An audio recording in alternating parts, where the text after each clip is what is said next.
So, thank you so much. I can't tell you what a privilege it is to be with Richard and Robin. They're just amazingly, in so many dimensions. They're just amazing human beings, and they're so knowledgeable and generous with their time. And I'm happy to be here today. I know we have the same intention, and that is to stay healthy and to help other people recover from this really baffling or hideous illness. I'm sorry. That's a good word for it. And however, what I want to talk about are the qualities of resiliency. So, in order to what we want to do is use this illness to build resiliency, rather than letting it beat us down. We're going to use practices that are going to make us stronger, and we're going to be these incredible warriors going through. And so there are several qualities of resiliency that I've been going through every week. And this week we're going to talk about having a moral practice, or operating from your moral compass. So I'm just going to go over the other qualities. The first one is developing a spiritual practice. And that's finding some quiet time in the morning, maybe using scripture, or maybe eliciting the relaxation response through a meditative practice. But that's a very important thing to nail down I believe, if you want to get better. I believe that health is inside of us, just waiting. And I believe that our health has become dysregulated and out of balance. And the practices that I'm proposing helps get us back into balance. And so the second quality is optimism. We talk about that. Altruism, and we talked about that. And this week I'm going to talk about a moral compass. And the studies have shown that people who have a moral compass and operate from that moral compass, they do better in life, physically, emotionally, spiritually. They just feel better about their life. They feel better about themselves. And, I know this sounds sort of like religious, and that's not what this is about. It's about really generating self-love and making the highest level of decisions for your own self-love. It's not about good, bad, or anything like that.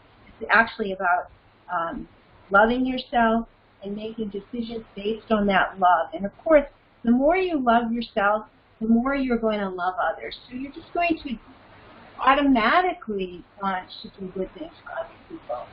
And I was reading about morality, and I liked reading about Plato and his philosophy. And his philosophy about morality is that it was the concepts of ethics that bring you happiness and well-being.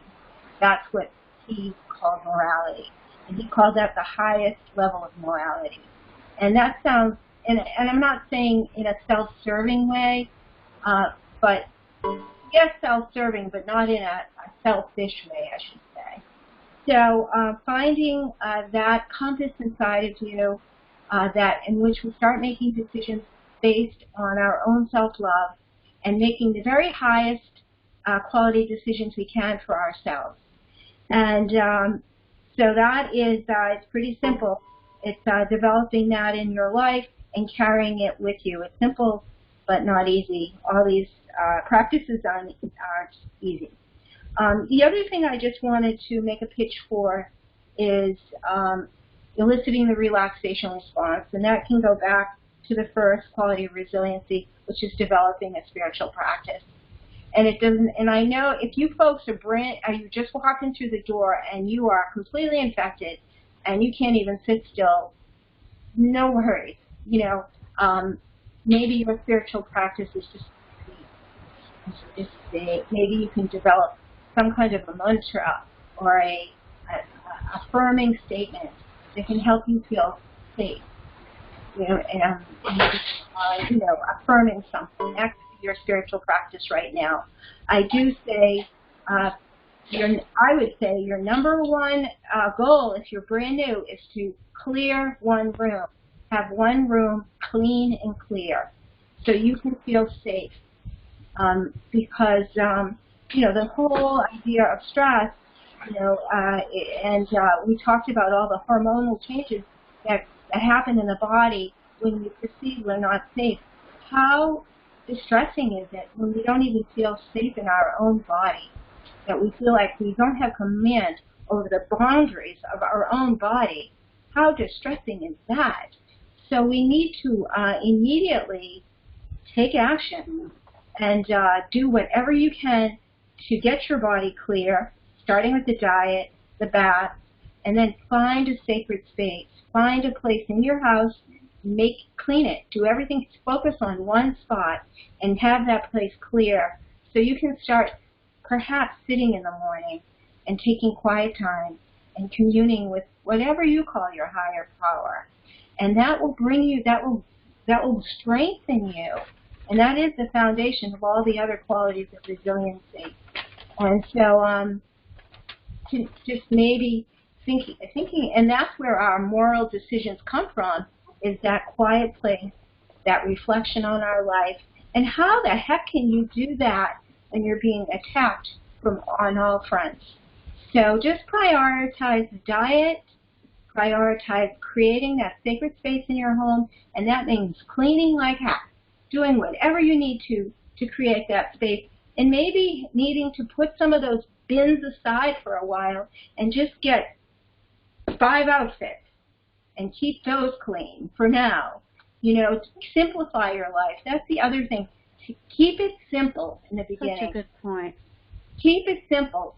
Choose 5 pairs of stretchy pants and stretchy, things that bugs don't cling to, and wash those over and over and over again. Otherwise, you're just going to be you're going to be like the person sticking their finger in the dam that all the holes in the dam are opening at the same time. So keep it simple in the beginning. Keep the food simple. When you're hungry, you'll eat it. Everything tastes good. And just know that you're getting better. You're getting better. And it does take discipline. But there is a saying that I say, and that is, and I didn't think it out, everything, that is, if you don't know what God's will is, pray for God's will. If you know what God's will is and you can't do it, you need support. And that's what the buddy system is. That's why I'm here. That's why Robin's here. That's why Rich is here. That's why Chris is here. God bless Chris. He keeps everything going. And just reach your hand out. There's people here that will take your hand and help you. We can walk through this together. So moral compass, do what brings you the highest level of happiness, and get that safe place if you're new. Get that safe place. That's really great, Margie. I want to add, the Bible says, and what I have done in my life whenever I don't know God's will is, I drop down and get quiet and listen, and I try to follow. If I start mentally going in a direction and it doesn't create peace, that's not the right direction for me.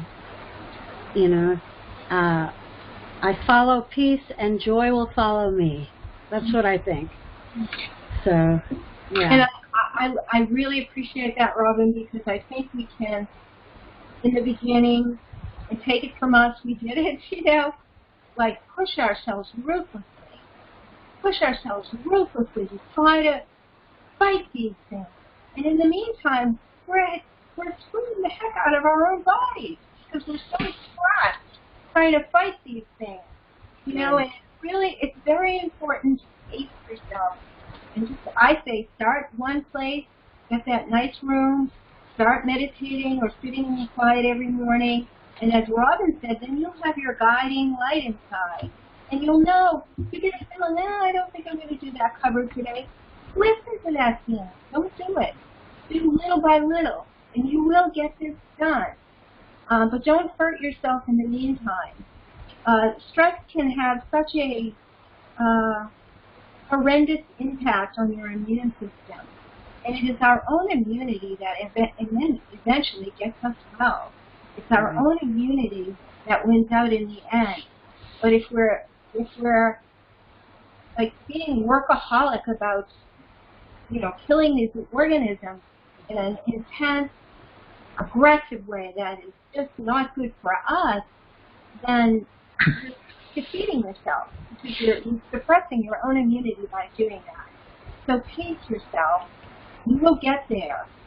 And there are wonderful tools available that Richard offers to help you with that. I always say that I'll get there when I get there and not a minute before, and I'll get done what I get done and not a thing more. Oh, that's good. I like that.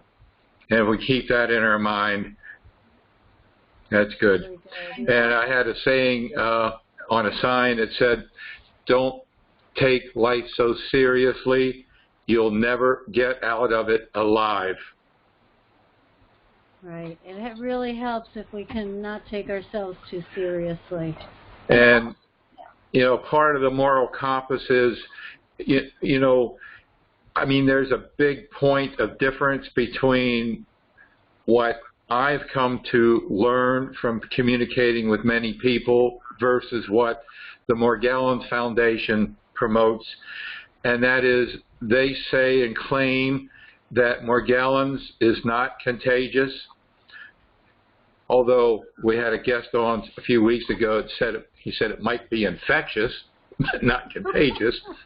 But, well, anyway, so part of the moral compass is knowing that.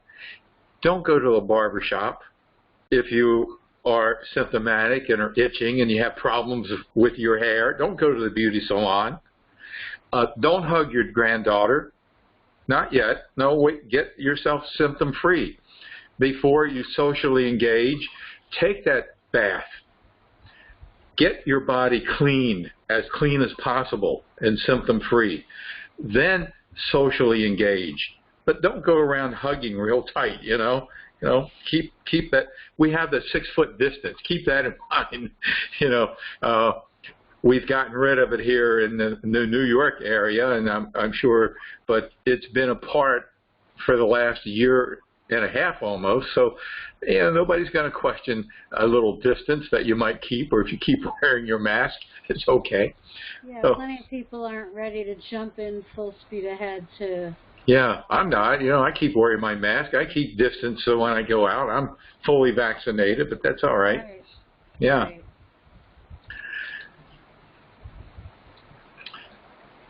So, do we have a stress management exercise that we can do? Would you like to do it, Margie, or would you like Robin to do one? Or I don't know. What do you think, Robin? It's up to you. I'd be glad to do tapping, or you could do something else. Let's do tapping this week. That sounds great. Okay. I've read about it and, practice it. Could you also describe sort of the underlying theory about why it works and so forth? I don't know that. Oh. I just know it works. I can't tell you that. No, I'll just my impulses, but I couldn't describe it well. Go ahead. That's all good. Right. I can't tell you why tapping works, but I know it does. I swear to it. And I've been teaching it to my 92-year-old mom, who's very anxious lately. So we're going to use 2 fingers on each hand, and we're going to start first with a little gentle karate chop. You can use one hand against the other, or you could do it on a piece of furniture, very gentle. And then we're going to be tapping the top of our head, above our eyebrows, the side of our eyes, under our nose, under our chin, and right here under our neck, and then we're going to rub there. And so what I want you to do is I want you to think of one thing out of all the things that are stressing you out right now. Pick one and give it a number where 10 is the worst, highest worst number, and 1 or 0 is the best. So pick one thing that is totally stressing you out and give it a stress number, okay? Now, you don't have to think about it, but at the end, I want you to look at that and see if that number went down. So, and I'm going to be saying things, and you can repeat them or say them in your head, okay? So, we're going to start, you know, sit up straight. If you're sitting, feet on the floor, shoulders down and relax. We're going to take a cleansing breath to start. Breathe in through your nose. And slowly breathe out through your mouth. Okay, and you can close your eyes. We're going to do our little karate chop. It's about 7 to 10 times with each place. And I'm going to say, this situation sucks, but I am going to love myself in the midst of it. And then we're going to tap on the top of our head and we're going to say, it's really, really bad, but I'm going to love myself in the midst of it. Above our eyebrows, I can't even imagine getting through this, but I am going to love myself in the midst of it. On the sides of our eyes, no matter what happens, I'm going to love and respect myself, no matter what happens. Under our nose, I'm grateful that I can love and respect myself in the midst of these trials. Under our chin, it's really, really hard, but I will continue to love and respect who I am. Under our neck, or the, what is that, clavicle, and then rub slowly. It might be a little sore because you're pushing toxins out of your body. And if you have water nearby, take a nice drink of water to help flush the toxins out. So my thing that I was stressed about went from a 10 to a 4. I really need to remember to do tapping more. But yeah, I hope that helped you guys. Great, thank you. Thank you, Robin. So watch the YouTube video and you'll see Robin doing it so that you'll know exactly how to do it correctly. I want to thank Robin, Ethel, Margie, Chris for participating and making this broadcast today. And we hope to be here continually supporting you and getting your lives back. So as I said earlier, to provide you the inspiration, because we know it's not easy. It's, you know, but you're worth it. And you will make it.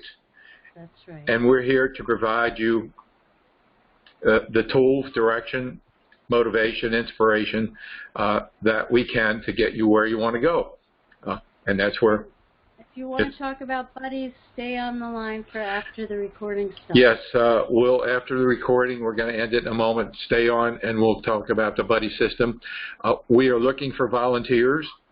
Volunteers for coaches, because there are many of you who have gotten your lives back. And even if you haven't totally gotten your life back, if you've mastered a diet and had trials and tribulations, hey, if you mastered a diet and didn't have any trials and tribulations, don't be a coach. We want somebody that's made the mistakes, learned from them, went through hell, and came out the other end to be the coach, okay? Same way with disinfecting. If you just mastered it, no. I wanted somebody who's gone through hell and learned from it so that you can relate with the people who have difficulty and get them to the point that you are. So we need coaches. Our audience is growing. Our success is growing. We need coaches. And we need a buddy coach. Before we started recording at Ethel's portion, there was a lady wanting to be in the part. Be a buddy coach. We need a buddy coach. You can get all the buddies you want. You'll have control of the buddy system. Okay? So thank you, guys. Love you all. Keep coming back. We're here to support you. This concludes this segment of the system. I mean, this segment.